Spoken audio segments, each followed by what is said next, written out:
리걸마인드 연구소입니다. 2018년 6월 13일 전국 동시 지방선거가 실시되었습니다.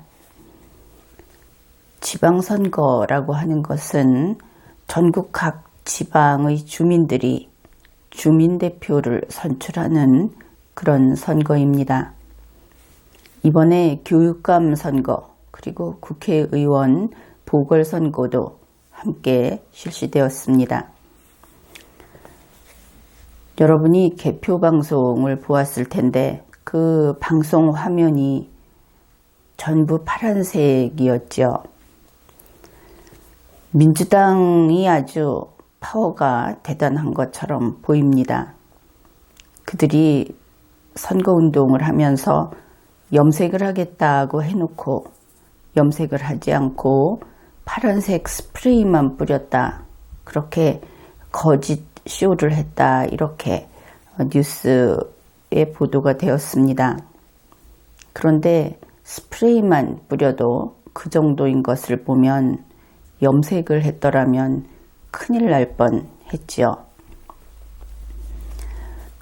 그런가 하면은 그 파란 화면을 보고 파랗게 질린 국민들도 적지 않을 것입니다.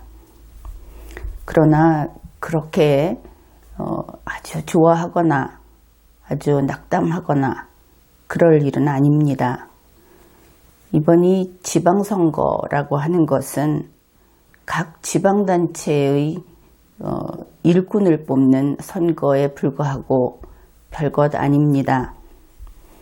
지방단체 이렇게 이야기를 하니까 지방자치단체, 지방자치단체장 이렇게 부를 때보다는 별것 아닌 것처럼 들리지 않습니까?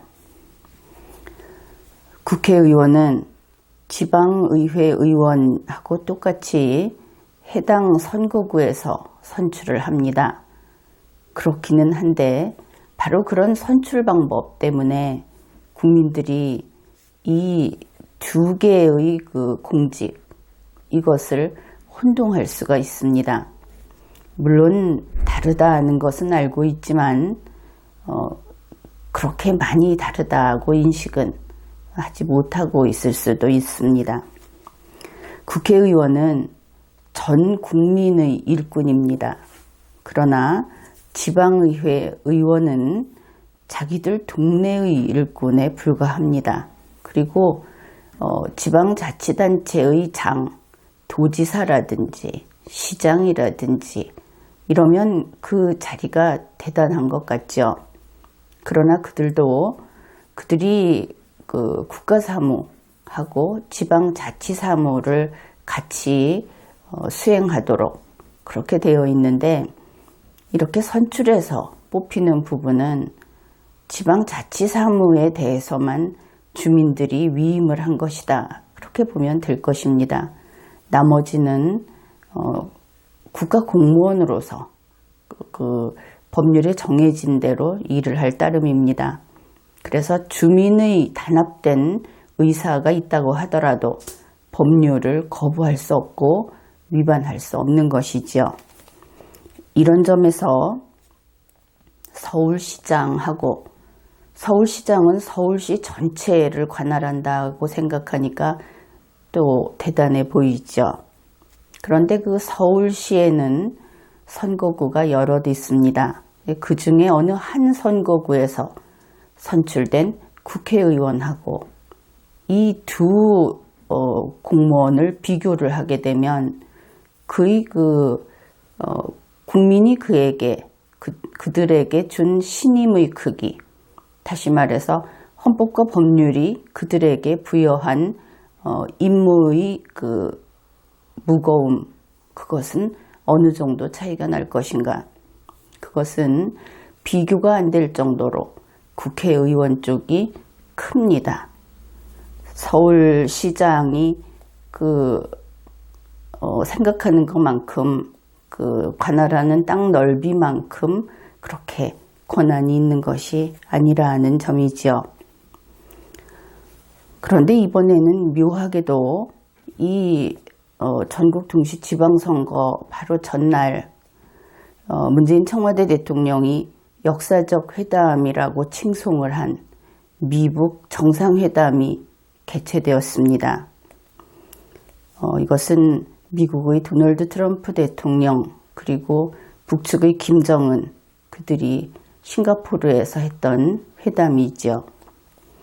이것을 보면 도널드 트럼프 대통령은 미국인이니까 몰라서 그렇다고 할 수 있지만 1차적으로 문재인 청와대 대통령은 참 염치도 없고 체면도 없고 그래서 참 창피한 그런 인물이다 하는 생각을 하게 됩니다. 이 선거 전날만큼은 피했어야 하겠죠. 게다가 김정은이도 마찬가지입니다. 그가 이러한 민주주의 국가의 선거를 모른다고 한다면 몰라서 그렇다 하겠지만 그들은 우리 선거 때마다 어떤 이유로든 이득을 받고 그랬다고 다들 이야기를 하죠. 그런데 이와 같은 문재인 청와대 대통령의 모렴치한 행위에 협조를 했다 하는 겁니다. 이 부분은 우리 역사에서 두고두고 거기에 대해서 심판을 할 것으로 봅니다. 이 회담이 있고 나서 트럼프 대통령은 이제 한반도의 핵 위협은 걱정을 안 해도 된다. 이전과 다르다. 그러니 오늘은 발을 편히 뻗고 자라 이런 이야기를 했고 문재인 청와대 대통령은 세계의 마지막 남은 냉전체제가 무너졌다. 그런 이야기를 했습니다. 그러나 이 싱가포르 회담에서 나온 도널드 트럼프니까 도씨 그리고 김정은이니까 김씨 이 둘이 내보낸 공동성명에는 그렇게 발뻗고 잘만한 혹은 냉전체제가 무너진 그런 내용은 없습니다. 단지 막연히 좋은 세상을 만들자, 미군 유해를 송환하자 하는 약속 그것만 들어있지요.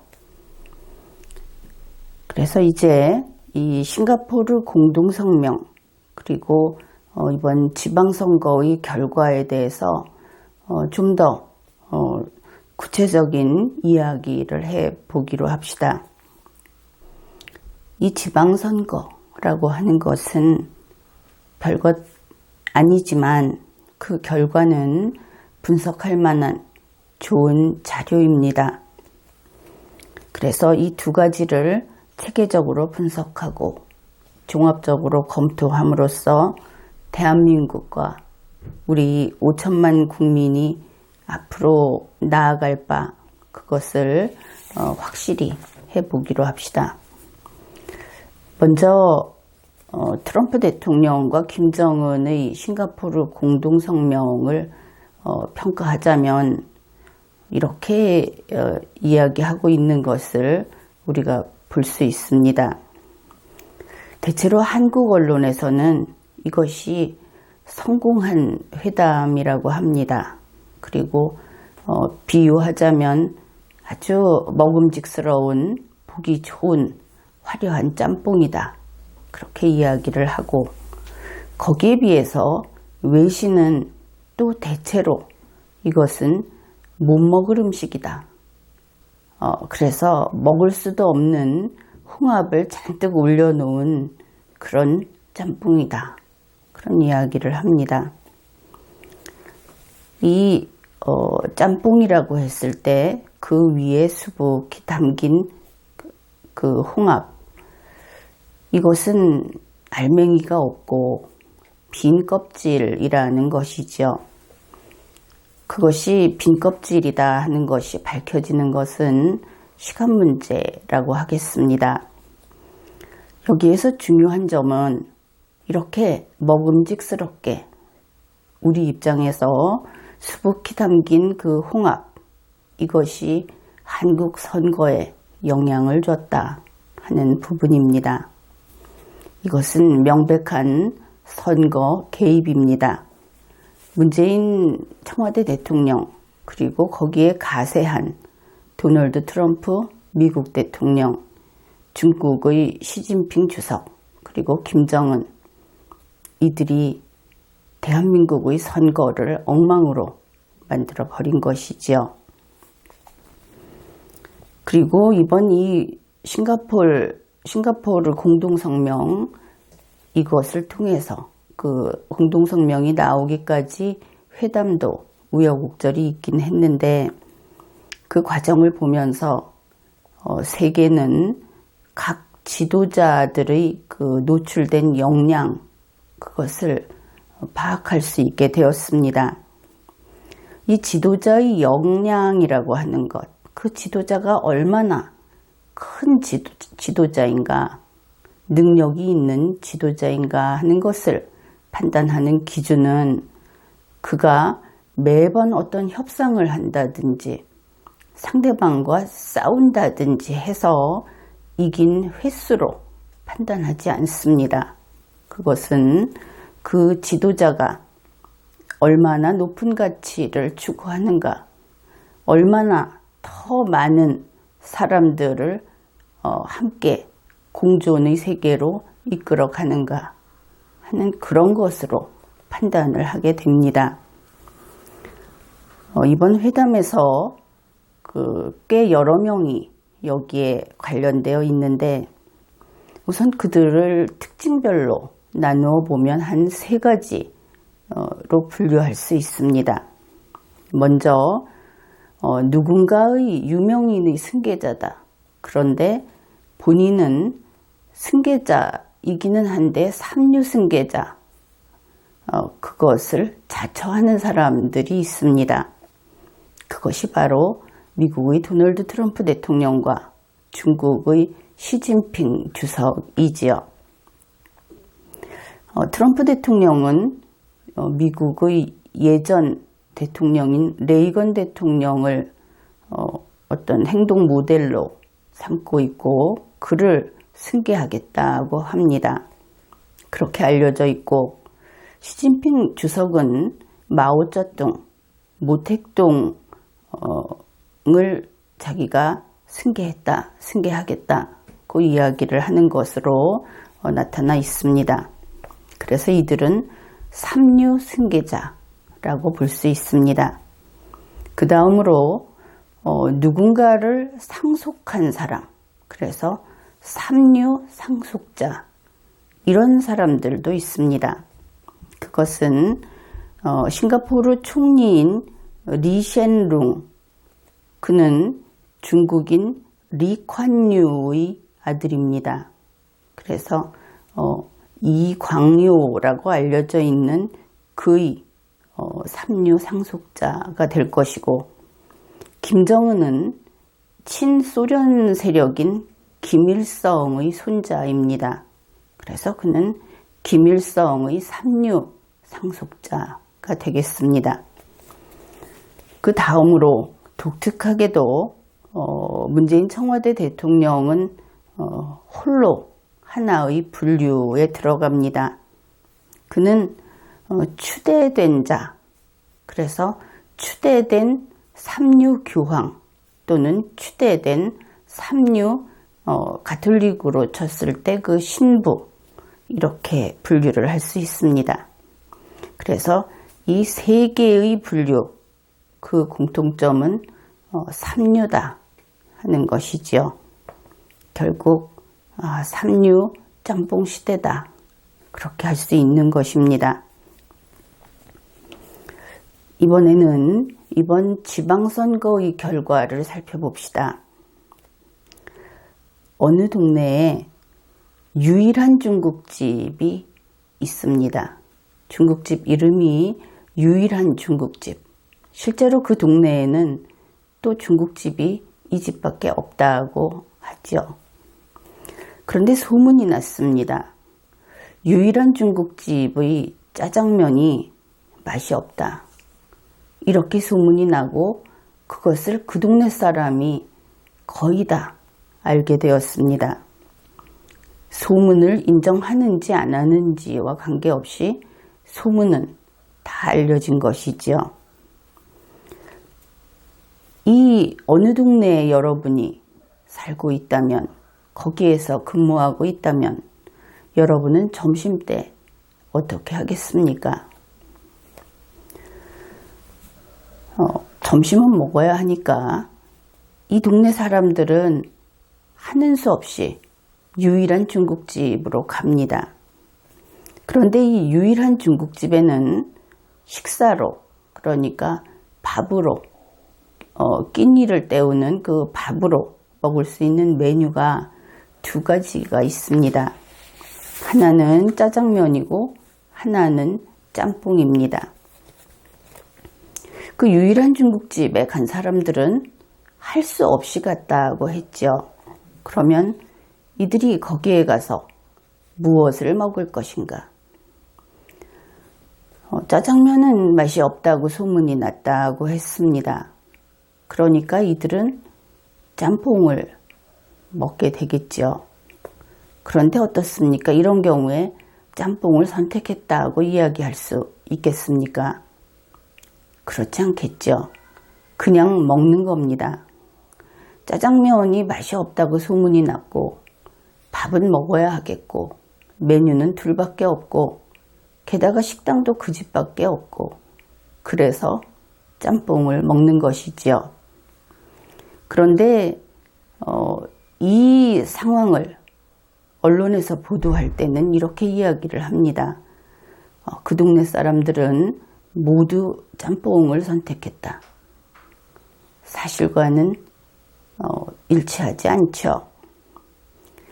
실제로 우리 현실에서 서울 지역을 보면 이번 지방선거에서 99%가 짬뽕을 먹은 것으로 집계가 되었습니다.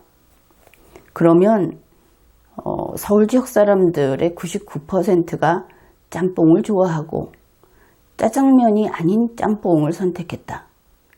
그렇게 이야기하면 사실을 제대로 읽지 못한 것이죠. 그러나 결과는 그렇습니다. 그래서 결국 유일한 중국집이 바뀌는 겁니다. 짬뽕집으로.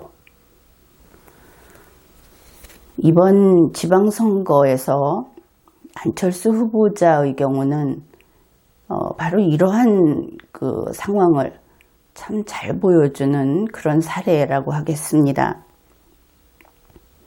안철수 후보자는 두 번이나 대통령 선거에 도전했던 후보자입니다. 제19대 대통령 선거 보궐선거에서 소위 드루킹 댓글 조작 사건이 없었더라면 자신이 당선되었을 것이다 하고 주장하는 그런 입장의 후보자인 것이지요. 그는 체급으로 치면 단연 중량급입니다. 그래서 안철수 후보자하고 박원순 후보자가 대결을 한다고 하면은 상식적으로 안철수 후보자가 승리할 것이다. 그렇게 보는 것이 맞죠. 그런데 결과를 보면 그렇지 않았습니다. 그뿐 아니라 선수로서 대우도 제대로 받지 못했습니다. 왜 그렇게 되었을까? 그것은 안철수 후보자는 짬뽕도 짜장면도 아닌, 그래 애석하게도 만두였다 하는 것입니다. 우리나라에서 만두는 식사로 치지 않죠. 밥이 아닌 겁니다.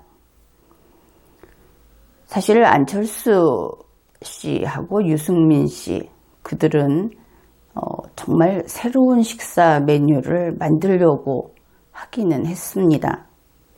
그랬는데 선거 직전까지 내부에서 김치만두가 좋으냐 고기만두가 좋으냐 하면서 싸우다가 결국은 만두밖에 안 된 것이죠. 그 이상 식사가 될 만한 것으로 나아갔어야 하는데 그래서 이렇게 실패하고 또 유승민 바른미래당 공동대표가 대표직을 사퇴하고 그렇게 되었습니다.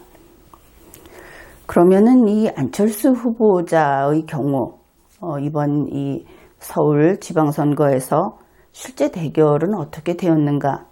그가 선수로서 대우도 제대로 못 받았다 이렇게 이야기를 했는데 실제 대결은 안철수 대 박원순이 아니라 김문수 대 박원순으로 되었습니다. 그러니 이 대결에서 사람들은 짜장면을 싫어한다고 했죠. 그래서 박원순 후보자가 당선되었습니다. 김문수 후보는 그러면은 왜 패배했을까? 그는 짜장면이었거든요. 이 동네 사람들은 짜장면의 경우에는 먹어보지도 않고 당연히 맛없는 짜장면, 그래서 못 먹을 짜장면 이렇게 여기는 것입니다. 그래서 이런 이유로 안철수 후보자는 경기다운 경기도 못 해봤다. 그렇게 이야기할 수 있는 것이죠. 앞에서 이야기했듯이 안철수 후보자는 짜장면이었던 것도 아닙니다.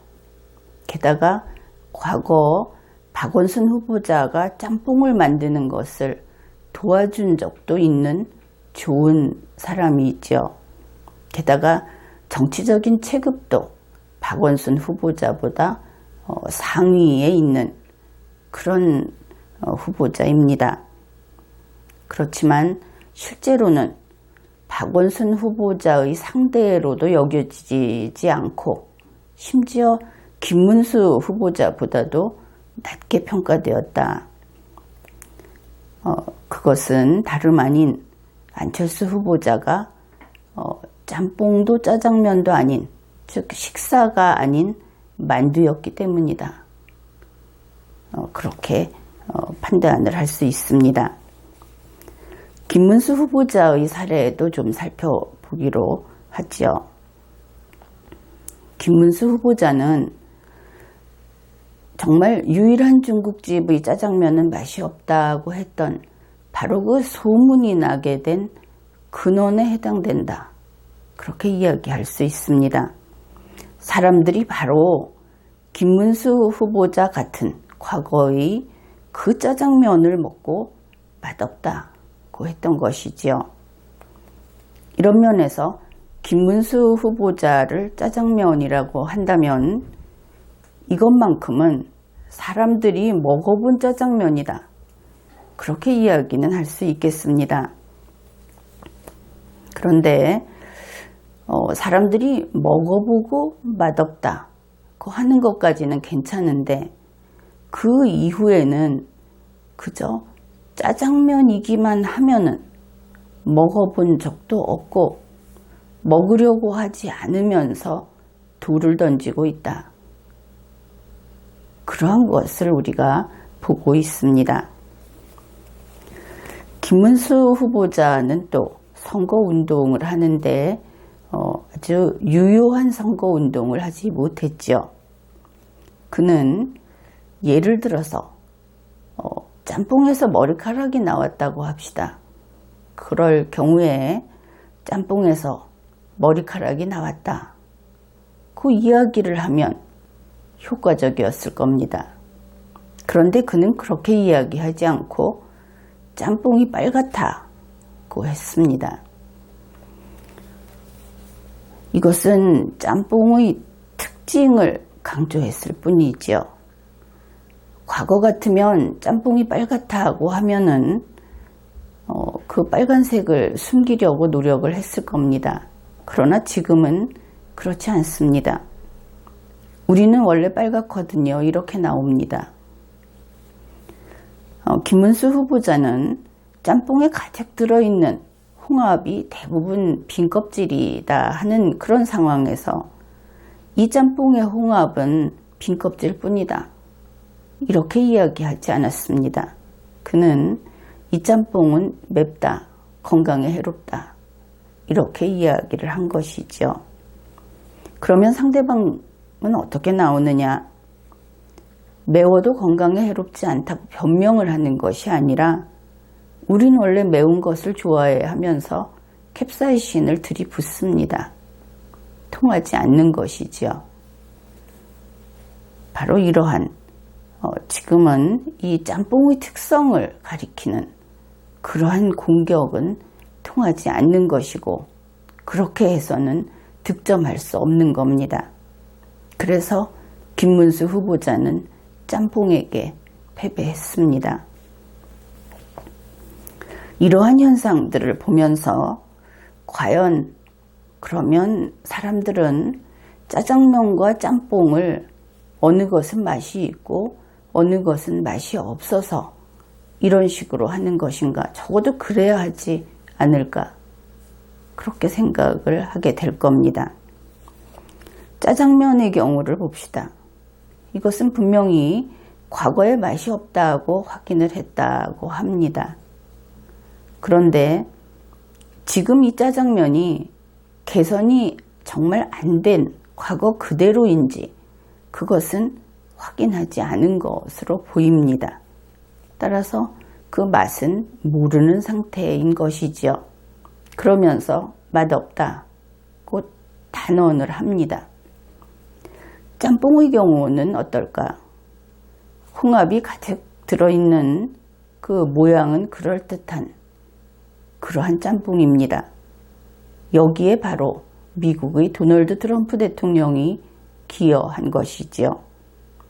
그런데 이 홍합이 대부분 빈 껍질입니다. 이것은 시간이 지나야 발각되는, 그래서 지금은 그 비밀을 아무도 모르는 그런 상태입니다. 역시 짬뽕의 경우에도 맛은 모릅니다. 검증되지도 않았죠. 이렇게 두 가지를 살펴보면 짜장면이나 짬뽕이나 조건은 비슷해 보입니다. 그런데 사람들은 짬뽕만 먹고 있는 것이지요. 이유는 단지 하나입니다. 저 짜장면은 옛날에 맛이 없었대. 혹시 우리가 살고 있는 시대가 짬뽕 시대인가 하는 생각을 해봅니다. 여러분이 거리를 걸을 때 짜장 전문점을 본 적이 있습니까? 나는 별로 본 기억이 없습니다. 있는지는 모르겠지만 그렇지만 거기에 비해서 짬뽕 전문점은 매우 많습니다. 그러니 정말 시대가 시뻘건 짬뽕의 시대인가 그런 생각을 하게 되는 것이지요. 리걸마인드 연구소도 이러한 짬뽕 시대가 되는데 본의 아니게 기여를 한 것 같아서 짜장면들에게 미안한 마음이 좀 듭니다. 지난 강의에서 짬짜면은 안 된다고 했기 때문입니다. 지금 생각해보면 짬짜면이라도 괜찮았을 텐데 그렇게 파란색 일색의 개표 화면은 아니어도 괜찮지 않았을까 그런 생각을 하게 됩니다.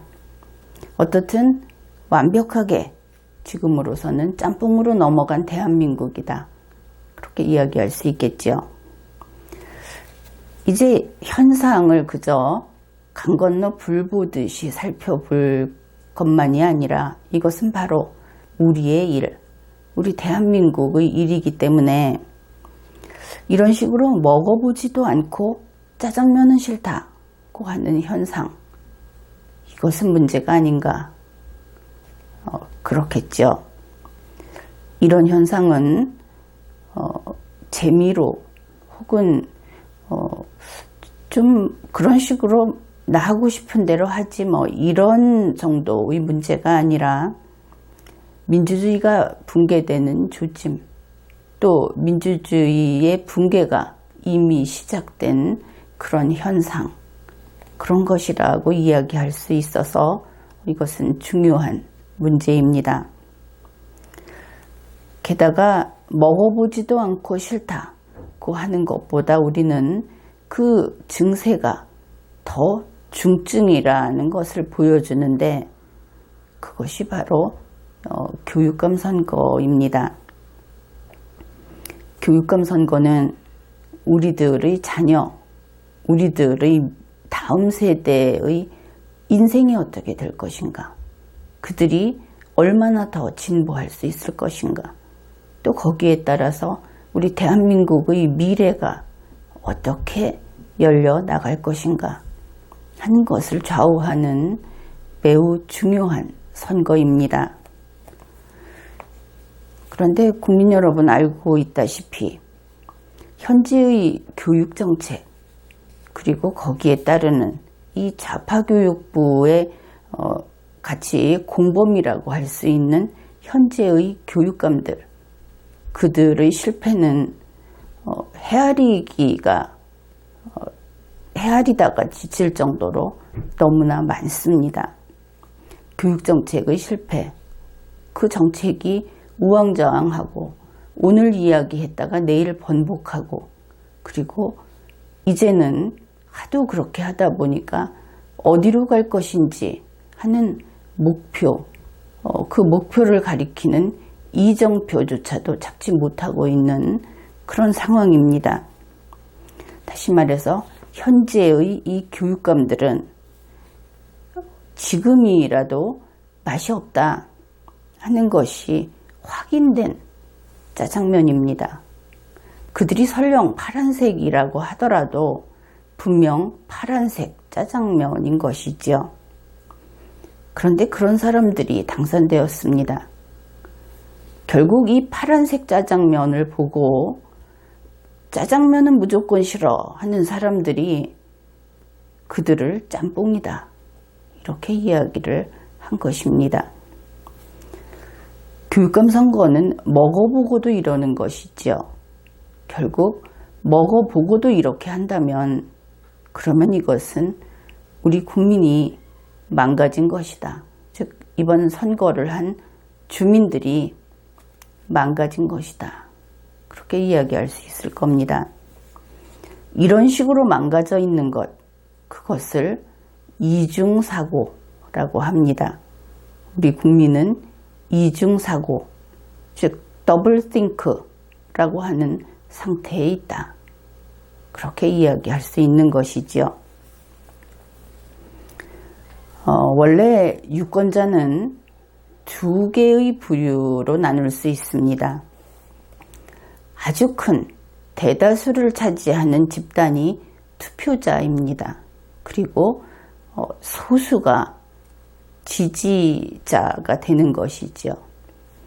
이 지지를 하는 그룹, 이들은 당원이라든지 팬그룹이라든지 하는 경우를 예를 들 수 있습니다.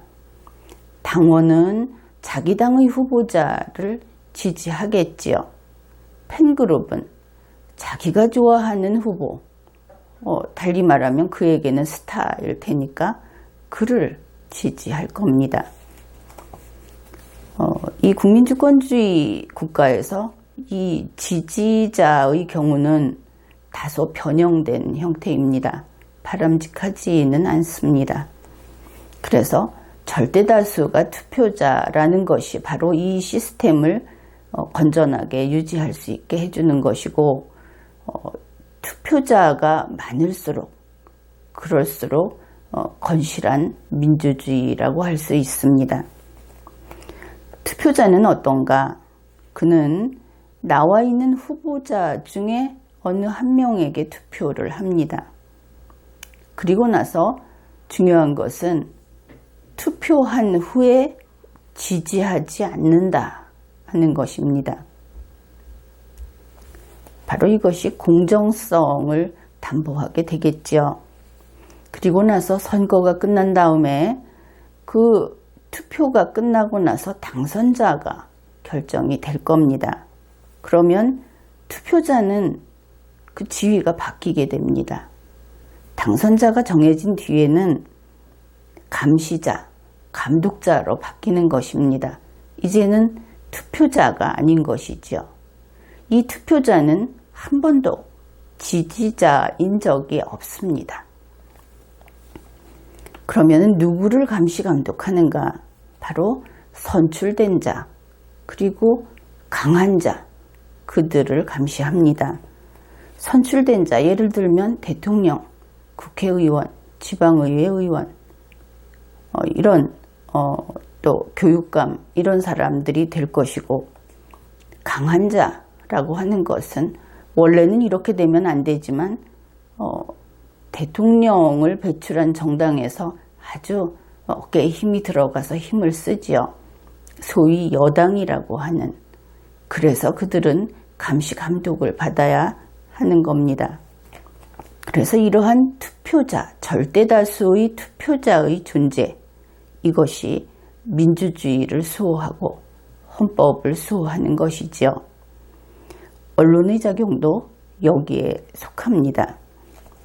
그래서 국가가 건전하고 이 국민주권주의라고 하는 아주 합리적이고 놀라운 이 시스템이 유지되려면 유권자는 그 투표자로서의 유권자가 99% 이상 유지되어야 합니다.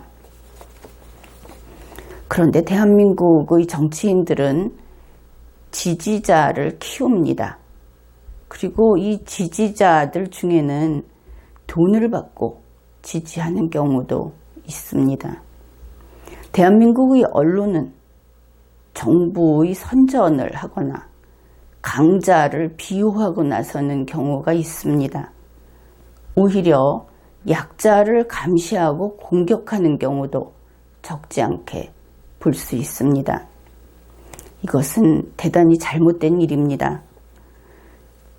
지금 세계에서 대한민국은 돈이 많은 나라라는 것을 인정하죠. 그러나 우리 대한민국은 도덕감이라든지 민주주의 철학이라든지 하는 면에서 세계의 하위권입니다. 그래서 우리 모두는 이러한 점을 각성하고 그리고 성장해야 하겠습니다. 이번 지방선거가 끝나고 유승민 대표가 사퇴하고 홍준표 대표가 사퇴했습니다. 여기에서 우리 국민 모두가 알아야 할 것이 있습니다. 짜장면이 싫다. 그래서 어쩔 수 없이 생각할 것도 없이 짬뽕을 먹는다 하는 이 병든 상태, 그것도 문제이지만 병을 고치기 전에 이 나라가 무너질 수도 있다. 그러니 이 나라는 문재인의 나라가 아니고 또 다른 누구의 나라가 아니고 여러분 모두의 나라이다. 여러분이 지켜야 한다 하는 것입니다. 그래서 무엇보다도 짜장면 설비를 철거하면 안 됩니다. 면 뽑는 사람을 해고하면 안 됩니다. 이렇게 되면 머지않아 짬뽕도 못 만들게 됩니다. 왜냐하면 이 면의 중심은 본래 면이라고 하는 것은 짜장면에서 시작됐고 짜장면이 그것을 지키고 있기 때문입니다. 그래서 선거에서 누구는 승리하고 누구는 패배했다. 패배의 책임을 물어라. 이런 이야기를 하는 것은 사실은 이치에 닿지 않는 이야기입니다. 지금 대한민국은 병들어 있고 그것을 치료하는 것도 결국 우리들 스스로 해야 하는 그러한 상황입니다. 지방선거의 결과 그리고 싱가포르 회담을 평가해 보면서 유일한 중국집을 어떻게 구할 것인가 하는 이야기를 해보았습니다. 이번 회에는 여기까지 하겠습니다.